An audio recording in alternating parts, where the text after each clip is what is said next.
Hello everyone and welcome to Cinderful Gaming. I hope you're all doing well, I hope you're all staying safe, and most of all, I hope you're all fighting that war against the grey. Today's video, I'm going to talk Start Collecting Kings of War Ambush, a brand new style of game for Kings of War, focusing on much smaller armies with a more terrain-filled tabletop. Now, in this video, we're going to be talking about the Dwarf Army box set from Mithras Games, and we're going to talk about how we can use that box set to start a Kings of War Ambush army. We're going to go through, talk about all the units and models that are in the box set and how they sort of work on the tabletop. We'll then take a look at some other units we can use to expand upon this initial purchase and create some alternate army list build options, or indeed expand our army beyond this initial box set. We'll then finish off the video with a little sample army list of 750 points, remaining pretty basic with what we're doing in that, for you to use as some inspiration for starting your own Kings of War Ambush army using the Dwarfs. So, to get started with, first of all, we get 30 Dwarf Ironclad with command. These are the dwarfs you see with hammers and shields. Pretty much a basic sort of infantry unit for your army. Now, they come in troops, regiments, and hordes, and they've got a melee 4+, defense 5+, which is pretty nice. They've got the headstrong rule, which is going to make them have to choose between using a couple of different special rules. What headstrong does if this unit begins its turn wavering, you roll a dice before declaring a movement order, including halt for this unit.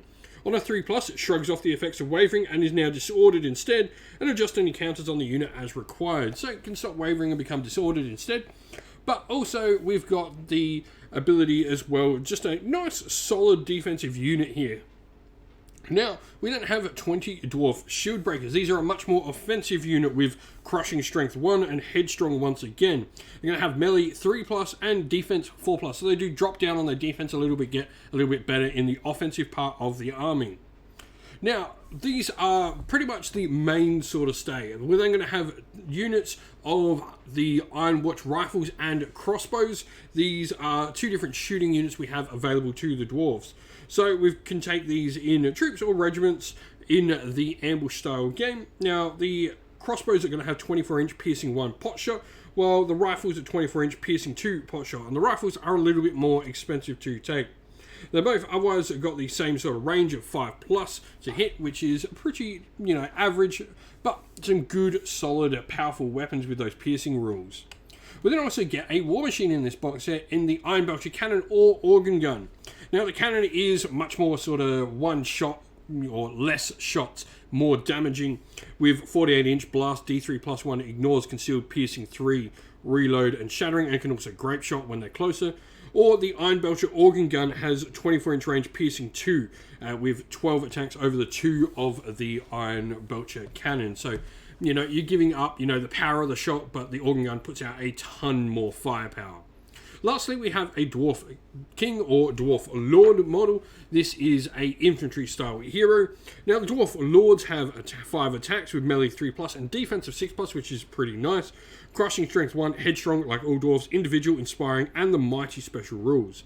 They can also take the Horn of Heroes, which is a special upgrade only for them. They can't take this in addition to any other magical artifacts, but friendly core units within 6-inch of this unit can reroll Headstrong rolls for 15 points. So pretty nice to have him there with that upgrade. Now, just something with this model, it may be an alternate sculpt than the one you see pictured here to get for your dwarf model inside this box set. There's a couple of different models that may be in the box set.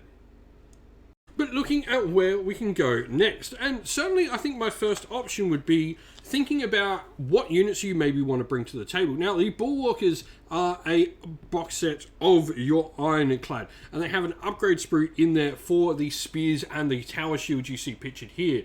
Now, the Bulwarkers, I think, are a really great unit for ambush. For me, any sort of spear unit can be really powerful, sort of nullifying the effects of cavalry and stuff in the game with their phalanx special rule.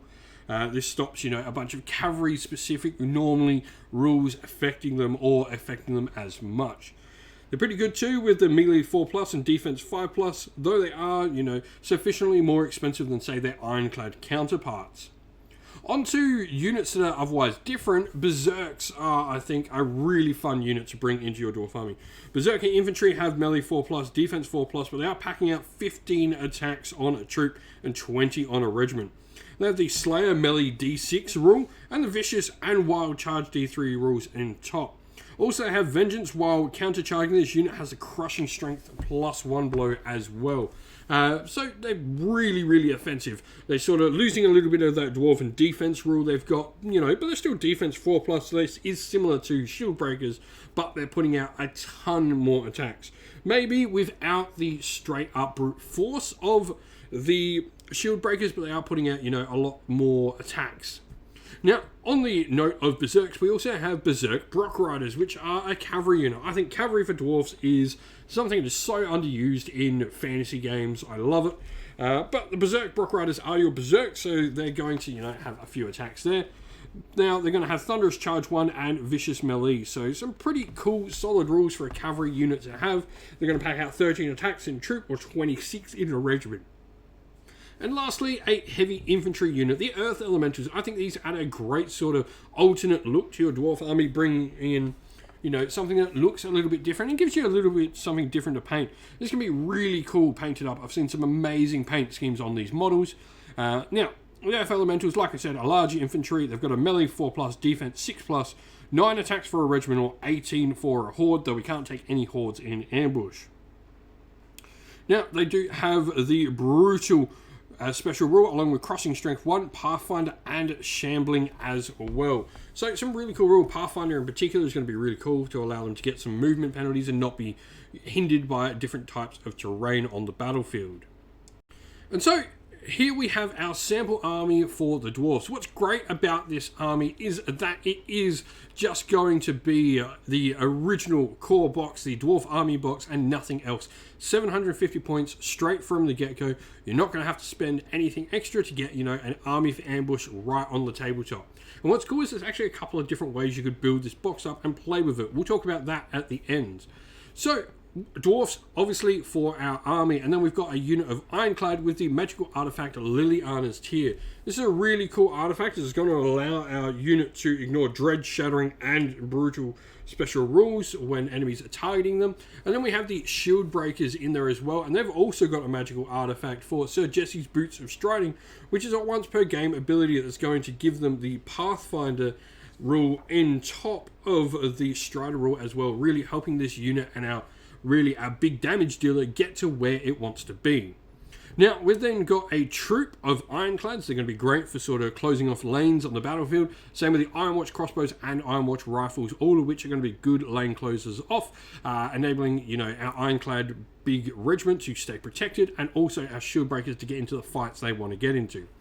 We then have a war engine in the Iron Belcher organ gun. Now, if you prefer the Iron Belcher cannon, you can totally drop those magical artifacts. That's 20 points. That's your Iron Belcher cannon paid for right there.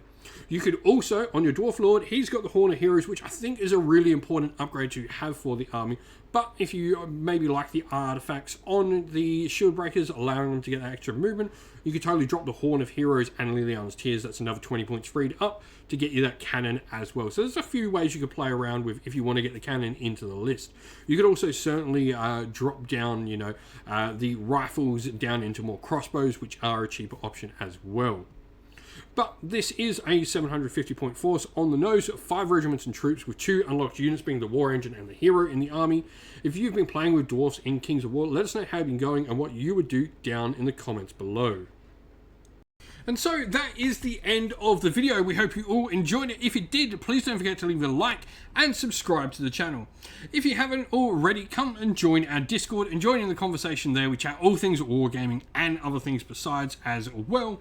If you'd like to do that, you can come join via the descriptions linked to the server. Now, also linked down in the video's description is the best ways to support the channel via Patreon or YouTube members, or indeed grabbing some merch from our merch stores on either Teespring or on Ko-fi. As a special thank you to everyone who does support the channel on Patreon and YouTube members, we'd like to give you all a shout out. So thank you to our Patreons, Christian Weir, Soren, Kenny Lyle, Alder and Shot First, Andrew Bowen, Nathan Fee, The Rising 8, Q Dynamic, Anthony B, JJ Austrian, Average Wargamer, Domir, Mark Harvey, James Cater, Bloobs, Benjamin Swallows, Red Martin, Aaron DeHaven, Kevin Bowman, and Iron Grinch. And a special thank you to our YouTube members, Green Roots Gaming, Ronya, Lock Lorick, The Johnny84, David Ellsworth, Wolfric Nick, Broken Chef, Ariana Edwards, Revenar, Pink Nico Fire, Robin Mankiller, Monty Tabletop Terrain, John Castle, Davis Weir, and James South. Lastly, a special thank you to Lady Witchfox Art, who does all the amazing artwork for the channel as well. Couldn't do this without you. Thank you all to everyone for watching once again. Don't forget to like and subscribe and drop a comment down below. Stay safe, stay well, and most of all, keep fighting that war against the Grey. Ciao for now.